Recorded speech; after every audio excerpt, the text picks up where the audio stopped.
that Ukrainian politicians are trying to demonstrate to the West some progress, any progress at all.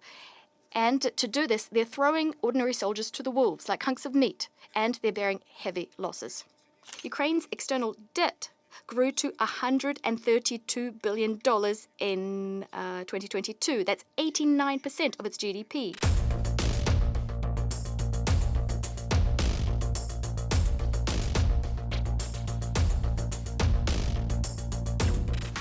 President, it's an open secret that today's meeting was convened by Western colleagues as a box-ticking exercise so that they cynically can execute their monthly Security Council plan on Ukraine so that they can yet again rattle off those same anti-Russian propaganda assertions, at the same time proclaiming their commitment to international humanitarian law, theatrically lamenting loss of civilian lives. And yet not all ordinary civilians are granted this kind of compassion, even of the hypocritical kind. The West impassively distinguishes between important civilians whose lives being lost can be used to sling mud at geopolitical opponents, distinguishing between them and so-called unimportant civilians whose lives are deemed collateral damage. At times, they're practically called just victims. This is a staggeringly cynical approach. At its core, it's purely colonial. And we've seen it many times in Africa, in the Middle East, in Eastern Europe, peace-loving Gazans, Syrians, Libyans, Iraqis, Afghanis, not to mention Russian and Ukrainians, are nothing more than faceless statistics in a tally of lives lost.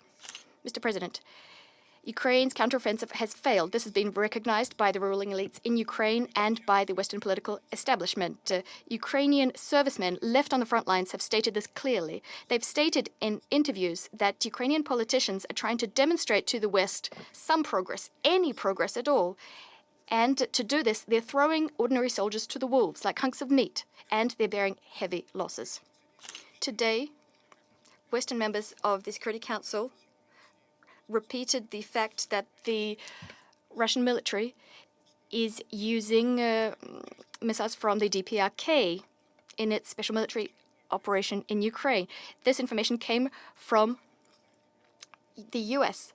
John Kirby, an official representative of the White House, stated this a few days ago. And in fact, a representative of the Ukrainian armed forces, the Air Force specifically, said that Kyiv did not have any evidence of this fact. So the US seems to be spreading information that is wrong without going through the trouble of checking this beforehand. The West's support is the only reason the junta in Kyiv remains in power. And the junta fell for generous but empty promises given by their transatlantic friends. As a result, the junta has led Ukraine into economic and political collapse, turning it into a failed state, the political system of which increasingly bears clear hallmarks of totalitarianism. Ukraine's external debt grew to $132 billion in 2022. That's 89% of its GDP. Staggering amounts being given to Ukraine by the IMF, the EU, and Washington are pushing the country into a debt trap for decades to come. There is a company who wants to turn a profit in Ukraine, the US financial company BlackRock. And in fact, Kyiv signed an agreement with BlackRock, launching a Ukrainian development fund.